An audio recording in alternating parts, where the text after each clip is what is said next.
बात हो रही है सिंह राशि वालों के लिए। कैसे होते हैं हमारे सिंह राशि वाले, इस पे एक संक्षिप्त विवरण। और 2026 सिंह राशि वालों के लिए कैसा है, क्या लेकर आ रहा है, क्या देने वाला है, इस पे चर्चा होगी।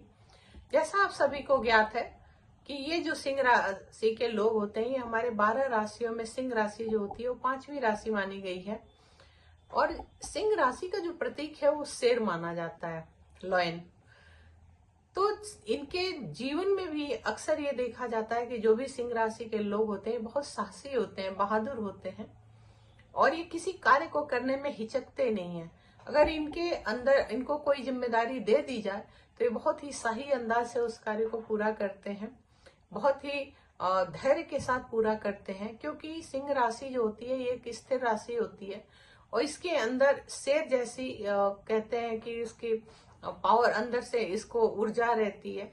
तो इसलिए इनको कोई भी नेतृत्व करने की क्षमता इनके अंदर जो बहुत होती है। अब कोई भी नेतृत्व करने की अगर बात आती है तो वहां पे खुलकर नेतृत्व करते हैं, बहुत अच्छे से करते हैं। अगर देखा जाए कि इनके स्वामी ग्रह कौन होते हैं, तो स्वामी ग्रह इनके सूर्य होते हैं। और ये जो 2026 है ये भगवान सूर्य का साल है। तो ये सिंह राशि वालों के लिए बहुत ही उम्दा है। जितना कहा जाए शब्दों की कमी पड़ेगी। सिंह राशि वालों के लिए बहुत ही बढ़िया जाने वाला है। लेकिन मेहनत करने वालों के लिए, अगर कोई ये सोचता है कि घर में बैठे बैठे हमें सब कुछ मिल जाएगा, तो कुछ भी हासिल नहीं होता। इस जीवन में कामयाब होने के लिए बहुत कठिन परिश्रम करना पड़ता है, वो चाहे किसी भी राशि के लोग हों।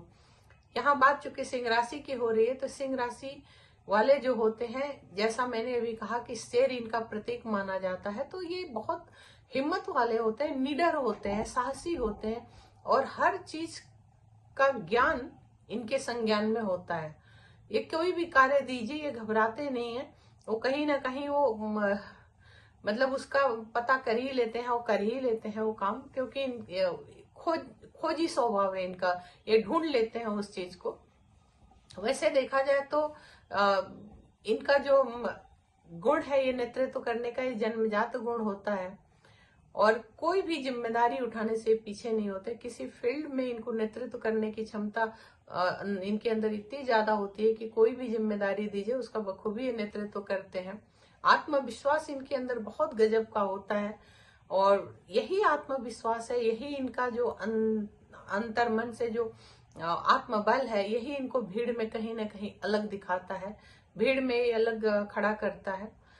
और बहुत जल्दी ये लोग अपने पारिवारिक जिम्मेदारियों को भी बहुत अच्छे से निभाते हुए बहुत जल्दी ये जीवन में कामयाब भी हो जाते हैं। एक चीज यहाँ पे जरूर मैं कहूंगी कि सूर्य के प्रभाव के कारण इनमें अहंकार भी देखने को मिलता है। अक्सर देखा जाता है कि ये बहुत अपने आप को अपने गर्व करने लगते हैं। अगर कोई काम इन्होंने पूरा कर लिया, वहां ये बहुत अपने आप पे अभिमान करने लगते हैं, अपने आप पे गुरूर करने लगते हैं कि मैंने ऐसा किया।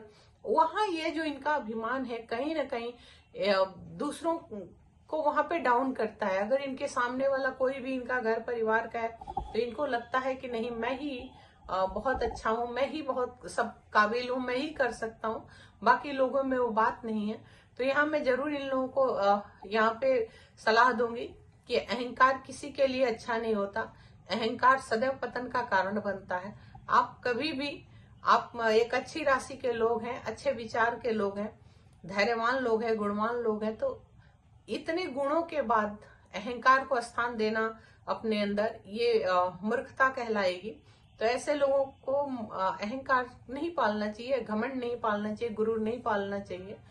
जैसे सिंह राशि को देखा जाता है कि ये अंदर से भी बहुत उदार होते हैं, दयालु होते हैं और किसी के लिए भी इन खड़े होने के लिए, किसी के लिए कुछ करने के लिए तत्पर रहते हैं, मदद करने के लिए आगे बढ़ते हैं। गरीबों को बहुत दया करते हैं, दूसरों की मदद ये अक्सर करते रहते हैं। और बात जब इनको कहते हैं कि इनके रिश्ते की, तो जल्दी ये किसी से रिश्ता जोड़ते नहीं है और अगर रिश्ता जोड़ लें तो बखूबी उसको निभाते हैं। क्योंकि इनके अंदर वफादारी होती है दूसरों के साथ रिश्ता निभाने की। अब अगर इनके कमियों की बात करें, जैसा मैंने कहा, ये अहंकार को पाल लेते हैं। एक चीज और देखी जाती है, अगर किसी चीज की जिद कर लेते हैं तो जिद में अपना नुकसान भी कर बैठते हैं, तो इसलिए इनको जिद से बचना चाहिए। और प्रशंसा का भूख इनके अंदर बहुत ज्यादा होता है। इनको हमेशा लगता है कि लोग इनकी तारीफ करें। अगर कोई नहीं तारीफ करेगा तो ये जानबूझकर अपने कामों की तारीफ करेंगे, जानबूझकर अपने कामों को बढ़ चढ़ कर बताएंगे ताकि दूसरे लोग इनकी तारीफ करें। तो ये कोई अच्छी आदत नहीं होती है। आपके अंदर बहुत सारी अच्छाइयां हैं। मैं सिंह राशि वालों से ये कहूंगी, यदि स्वयं से कोई आपकी प्रशंसा करता है तो बहुत बढ़िया है, लेकिन आप स्वयं आप चाहते हैं कि कुरेद कुरेद कर आप चाहते हैं कि लोग आपकी प्रशंसा करें, तो ये इस चीज से बचना चाहिए, जिद से बचना चाहिए, अहंकार से और मगरूरता से बचना चाहिए। आपके अंदर जो काबिलियत है आप अपने काबिलियत से उस चीज को कीजिए। अगर कहा जाए कि आपका स्वास्थ्य कैसा रहता है, तो आप लोगों को हृदय से संबंधित और रीढ़ की हड्डी से संबंधित रोगों से सदैव बचकर रहना चाहिए। ये सब आप लोगों की अच्छाइयां हैं। आप लोग एक बहुत ही निहायत ही कहा जाए कि अच्छे लोगों में आप लोगों की गिनती होती है। सिंह राशि जिसकी भी है, तो आपके बल और पराक्रम की तो क्या ही कहने। बात करते हैं कि ये 2026 है, ये आपके लिए कैसा रहेगा, क्या लेकर आ रहा है। तो इसमें तो हमने पहले भी कहा कि अतिशयोक्ति नहीं कहना कि ये सूर्य का साल है। जो भी हमारे सिंह राशि के लोग हैं वो सूर्य, उनके स्वामी ग्रह जो होते हैं वो सूर्य होते हैं। तो जाहिर सी बात है ये साल आप लोगों के लिए बल्ले बल्ले वाला है, क्योंकि पिता भगवान सूर्य जो है वो आप लोगों को भरपूर देने वाले हैं। आप लोगों के जितने रुके हुए कार्य थे वो इस साल में आप लोगों के पूर्ण होने वाले हैं। यदि आप मन चाही नौकरी पाना चाह रहे हैं या नौकरी कर रहे हैं, मन चाहिए आप प्रमोशन पाना चाह रहे हैं, आपको मिलेगा। इस साल में योग बन रहा है। आर्थिक कहीं ना कहीं आपकी जो भी अड़चने थी वो भी दूर हो जाएंगी। इस साल में कहीं ना कहीं से आर्थिक आप लोगों को लाभ होना ही होना है। अगर आप स्टूडेंट हैं, पढ़ाई लिखाई के लिए कुछ भी किस तरीके का आप कहीं बाहर जाना आना चाहते हैं, वो आपके कहने का यहाँ आपकी हर इच्छा पूर्ण होते हुए दिख रही है। आपका स्वास्थ्य भी इस साल बहुत अच्छा रहेगा। आप क्या इस साल अगर रिश्तों की बात करें तो आपकी शादी होने के, नए रिश्ते आने के आपके संभावनाएं हैं। एक संतुलित वर्ष है ये आपके लिए। कहने का मतलब कि कहीं से जिस तरीके से आप आर्थिक परेशान है तो धन का लाभ होने वाला है। तो अब यहाँ संतुलन की जरूरत है कि आप अपने धन को बचाते कैसे हैं, क्योंकि खर्चा भी उसी तरीके से हो सकता है। और देखा जाए तो पैतृक संपत्ति से भी कुछ लोगों को लाभ होने की संभावना है। आप अपनी विलासिता पे भी बहुत खर्चा कर सकते हैं, तो वहां पे आप थोड़ा हाथ अपना रोके। घर की मरम्मत पे आपका पैसा खर्च हो सकता है, तो वहां पे थोड़ा सा अपना आप हाथ रोक कर चलें। जो भी स्टूडेंट है उनको मेहनत कड़ी करनी पड़ेगी, तभी आप परीक्षा में सफल होंगे। और मेहनत करेंगे तो निश्चित तौर पे आपको फल मिलना ही मिलना है, उसमें कोई नहीं रोक सकता। और जो लोग भी जॉब के लिए कोई भी इंटरव्यू देने जा रहे हैं या कहीं भी किसी तरीके का जॉब में कंपटीशन में बैठने जा रहे हैं, तो निश्चित तौर पे ये 2026 आपको सफल करेगा। और भगवान सूर्य जरूर आप लोगों को बहुत ही अच्छा कुछ देने वाले हैं। जिस तरीके से हमने कहा अगर आप अविवाहित हैं तो आपके शादी होने का योग है। प्रेम प्रसंग में यदि हैं तो आपका प्रेम भी आगे बढ़ेगा। प्रेम में आपके काफी बैलेंस आएगा। प्रेम प्रसंग आपका आगे बढ़ सकता है। प्रेम यदि है तो हो सकता है उसी से आपकी शादी इस साल हो जाए।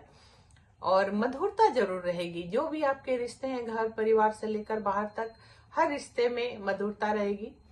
और एक चीज और यहाँ है कि राहु केतु के प्रभाव से कभी कभी गलतफहमियां पैदा हो सकती हैं, तो अपने कम्युनिकेशन को कम ना होने दें, लेकिन बैलेंस रखें। जब भी किसी से कम्युनिकेशन करें तो बैलेंस रखें। जो लोग संतान की चाहत रखते हैं, इस साल में संतान सूर्य देव जरूर देने वाले हैं। संतान प्राप्ति का योग दिख रहा है आप लोगों के लिए, तो ये बहुत ही शुभ समाचार है। स्वास्थ्य के मामले में अगर कहें तो थोड़ा सा सतर्क रहने की जरूरत है। जीवन शैली और काम के दबाव मन के कारण आपको मानसिक तनाव थोड़ा सा हो सकता है। यहाँ आपको फिर मैं यही कहूंगी कि आप लोगों को थोड़ा सा मेडिटेशन करना चाहिए और मानसिक जो भी तनाव है उसे बचने के लिए आपको थोड़ा सा शांत रहना चाहिए, क्रोध से बचना चाहिए। शनिवार को हो सके तो काली उड़द का आप दान कर दिया करें। इससे आपके पेट की और आंखों में अगर कोई संक्रमण ऐसे होने की जो संभावना दिख रही है तो वो खत्म हो जाएगी। सबसे बड़ी चीज मैं आप लोगों के लिए रेमेडी के लिए यही बोलूंगी कि देखिए ये साल है सूर्य देव का, आपकी राशि है, राशि ग्रह है सूर्य देव, तो इस साल नियमित आप सुबह उठकर 1 लोटा तांबे के लोटे में जल सूर्य भगवान को जरूर अर्पित करें। मैंने कई वीडियोस में इस बात को बोला है कि तांबे के लोटे में जल लीजिए, स्वच्छ जल लीजिए, उसमें थोड़ा सा लाल रोली डालिए, लाल फूल डालिए और जरा सा मिश्री या गुड़ का छोटा सा टुकड़ा डाल लीजिए और अक्षत डालिए चावल, और भगवान सूर्य को ओम घृणे सूर्याय नमः करके या ओम आदित्याय नमः करके आप शॉर्ट मंत्र से ही उनको जल दे सकते हैं। जिस रूप में भी आप भगवान सूर्य का आराधना करते हैं उसी रूप में आप उनको अर्घ्य दे सकते हैं, लेकिन डेली दीजिए। इससे आपके जीवन की जो भी रुकावटें हैं वो दूर हो जाएंगी। सबसे बड़ी जो चीज है कि आपके जहां पे भी जो अवरोध है वो दूर होकर आपको सफलता मिलेगा। तो इसलिए इस साल भगवान सूर्य को जरूर जल दे। अगर ऐसे देखा जाए तो आपको भगवान नारायण की भी पूजा करनी चाहिए, क्योंकि हर जगह ये शास्त्र कहता है, भगवान नारायण ने कहा है ग्रहों में मैं सूर्य हूँ। तो आप चाहे सूर्य को अर्घ्य तो दे ही दे, भगवान नारायण की पूजा करें, लक्ष्मी की पूजा करें, और आपका साल बहुत ही बढ़िया जाने वाला है। हर तरह से मंगल ही मंगल होने वाला है। तो मैं तो यही कहूंगी कि ख्याली जो भी आप अपनी कल्पना जो करते हैं वो ख्याली दुनिया से बाहर निकलिए। बहुत अच्छा ही अच्छा होने वाला है। ये जो भी साल है बहुत कुछ आप लोगों को देने वाला है। आदित्य हृदय स्त्रोत का अगर पाठ कर सकते हैं तो कीजिए, कम से कम रविवार को कीजिए। नहीं कर सकते तो सुन लिया करिए, इससे बहुत फर्क पड़ता है, क्योंकि मंत्रों का उच्चारण कहीं ना कहीं हमारे जो इर्द गिर्द जो हमारे स्थान पे होता है तो उसका कहीं ना कहीं हमारे मन मस्तिष्क पे भी उसका असर होता है। तो आदित्य हृदय स्त्रोत का पाठ जरूर कर लिया करें। मेरी यही शुभकामना है कि जो 2026 है आने वाला, ये सबके लिए बहुत मंगलमय हो, आपके लिए बहुत मंगलमय हो। भगवान सूर्य आपकी हर मनोकामना पूर्ण करें, आप सबके लिए, आपके परिवार के लिए बहुत मंगलमय हो, यही शुभकामना है मेरी। पुनः एक बार कहूंगी, अगर आप मेरी वीडियो को देख रहे हैं तो प्लीज सब्सक्राइब करें, लाइक करें, बेल बटन जरूर दबाएं। साल बहुत मंगलमय हो। हरे कृष्ण।